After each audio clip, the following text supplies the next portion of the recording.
अंशु, ये लो मिठाई खा लो। अरे वाह माँ, ये मिठाई कहाँ से आई?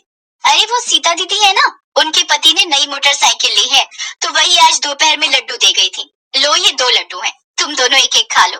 तुझे तो लड्डू पसंद नहीं है ना अंशु, तो ला मैं ही खा लेता हूँ। पर भैया, जब तक अंशिका निशांत से कुछ कहती तब तक निशांत दोनों लड्डुओं को अपने मुंह में डाल चुका था। और फिर दोनों लड्डू खाने के बाद हाँ हाँ हाँ हाँ हाँ, तू कुछ कह रही थी?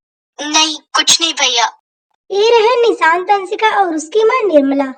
दरअसल निशांत और अंशिका के पिता बचपन में ही एक पुल हादसे में गुजर गए थे, जिसकी वजह से सरकार ने उन्हें 10 लाख का रुपया इनाम दिया था। लेकिन उनके मरने के बाद आखिर उसकी माँ कैसे भी मेहनत की और उनका पालन पोषण की और उस 10 लाख रुपए को बैंक में रख दी, ताकि जब उसके बेटे बड़े हो जाएंगे तो वो अपने दोनों बेटों को बांट सकेगी। वह दिन रात दूसरों के घर में झाड़ू बर्तन करती और अपना काम चलाती। निशांत और अंशिका दोनों अब 15 साल के हो जाते हैं। एक दिन माँ, कुछ पैसे दे दो ना। अरे कहाँ से लाऊं रोज रोज इतने पैसे? अभी 3 दिन पहले तो तुझे 200 रुपए दिए थे ना। पर माँ वो तो खत्म हो गए। बस का किराया, कॉपी, पेन, कितने खर्चे होते मेरे। अच्छा, अंशु का स्कूल तो तेरे कॉलेज से भी दूर है, पर उसके पैसे तो इतनी जल्दी खत्म नहीं होते। सच बता निशु, तू क्या करता है पैसों का? माँ यार, फिर से मत शुरू हो जाओ यार अब। निशु, हम गरीब हैं और ये सच्चाई तू जितनी जल्दी समझ लेगा उतना ही हम तीनों के लिए बेहतर है बेटा। ओफो माँ, तुम्हारा तो हर बार का नाटक है। जाने दो, मत दो पैसे, मैं जा रहा हूँ। हर दूसरे तीसरे दिन निशांत इसी तरह से अपनी माँ से लड़ाई कर लेता था। उस दिन भी उसने अपना बैग उठाया और कॉलेज निकल गया। फिर कॉलेज पे अबे क्या हो गया? 12 क्यों बजे तेरे मुंह पे? कुछ नहीं यार, सुबह सुबह माँ ने मूड खराब कर दिया। बस 200 रुपए तो मांगे थे, कोई किडनी थोड़ी ना मांग ली थी उनकी। अबे यार, तुझे सुट्टा पीना है ना, चल मैं पिला देता हूँ। थैंक यू यार, देखना क्या हालत हो गई मेरी। एक सिगरेट पीने तक के पैसे नहीं बचे मेरे पास। और यही कारण था जिसके वजह से निशु के पैसे बहुत जल्दी खत्म हो जाते। उसे तो एक बहुत बुरी आदत लग चुकी थी, जो कि सिगरेट पीने की। इसके अलावा उसकी बहन अंशिका निर्मला के कामों में हाथ बटाती और उसके घर पे ही रह के काम करती। उसके बाद से एक दिन निर्मला अपनी बेटी से बोलती है, अंशु, हाँ माँ, एक बात बोलूं? लो ये 100 रुपए रख लो आप, मेरे पास बचे हुए हैं तो आप भैया को दे देना, हो सकता है उन्हें सच में जरूरत हो। अपनी बेटी की समझदारी देखकर निर्मला ने उसे गले से लगा लिया। वक्त बीतने के साथ निशांत और भी चालाक होता गया, जबकि अंशिका और भी समझदार। ऐसे कई साल बीत गए। निशांत ने अपनी माँ को बिना बताए एक लड़की से शादी कर ली। उस लड़की का नाम शीला था और शीला निशांत से भी बड़ी लालची और चालाक थी। एक दिन घर में शीला को निर्मला के सामान से एक कागज मिला।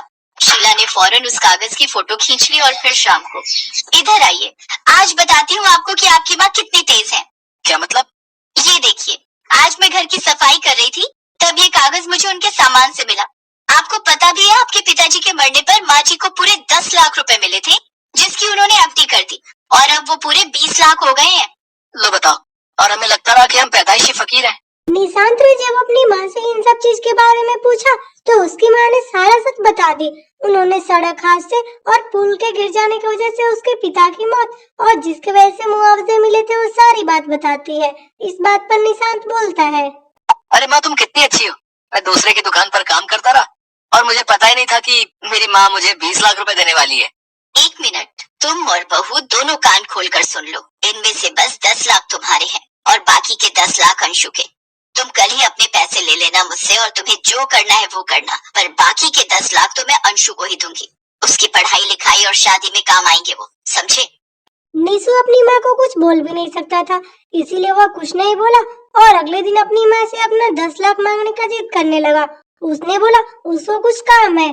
उसकी माँ उसके जिद पे अपना सारा तोड़ देती है पैसा और 10 लाख लाके उसको दे देती है।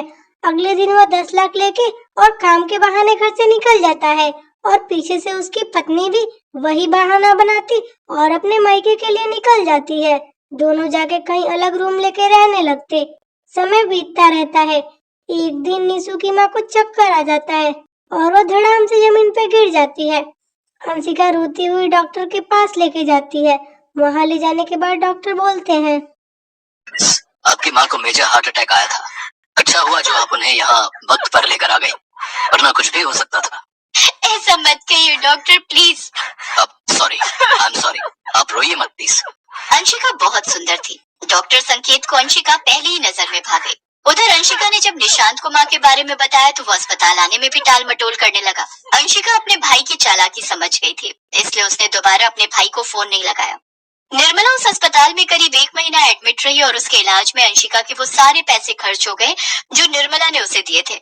जब निर्मला को ये बात पता चली तो वो अंशिका के गले लगकर बहुत रोई और फिर, माँ पैसे खर्च हो गए तो क्या हुआ, आप ठीक हो और मेरे साथ हो, यही मेरे लिए सबसे बड़ी बात है। और आप फिक्र मत करो माँ, मैंने एक नौकरी ढूंढ ली है अपने लिए, तो हमें अब कोई दिक्कत नहीं होगी।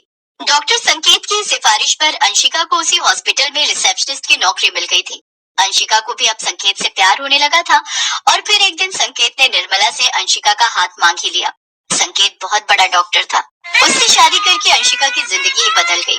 संकेत के जोर देने पर निर्मला भी संकेत और अंशिका के साथ उसके घर में रहने लगी। ऐसे ही कई साल बीत गए और फिर एक दिन, अंशु, क्या तुम जल्दी अस्पताल आ सकती हो? हाँ, पर हुआ क्या है? अरे कोई शराबी है, एक्सीडेंट हुआ है उसका ब्लड ग्रुप रेयर है, वही तुम्हारे वाला। तो अगर तुम उसे हाँ मैं समझ गई, मैं बस पहुंच रही हूँ। वैसे नाम क्या है उसका? उसके आधार कार्ड पर तो निशांत शर्मा लिखा है। ये नाम सुनते ही अंशु फौरन अस्पताल पहुंची। इतना सुनने के बाद अंशिका सीधे अस्पताल में पहुंच जाती है। वो अपने भाई को इस हालत में देखकर खुद को रोक नहीं पाती और वो अपना खून देती है और अपने भाई की जान बचा लेती है। थोड़ी देर बाद उसके भाई निशांत को होश आता है और वो बोलता है, मेरी जान बचाने के लिए शुक्रिया डॉक्टर, पर तुम्हें हुआ क्या था? सर, शराब की लत ने मेरा ये हाल कर दिया। पहले मैंने पैसों के लालच में अपनी माँ और बहन को छोड़ दिया और फिर किस्मत ने मेरा साथ छोड़ दिया। पहले पैसा गया और फिर मेरी पत्नी भी मुझे छोड़कर चली गई। सर, आप भगवान हो डॉक्टर साहब, जो मेरी जान बचा ली आपने। रुको, तुम्हारी जान बचाने का क्रेडिट मुझसे पहले इन्हें जाता है। इनसे मिलो, ये है मिसेस अंशिका, मेरी पत्नी। इन्होंने ही अपना खून देकर तुम्हारी जान बचाई है। निशांत अपनी बहन की तरफ देखता है और उसके आंखों में खुशी के आंसू थे।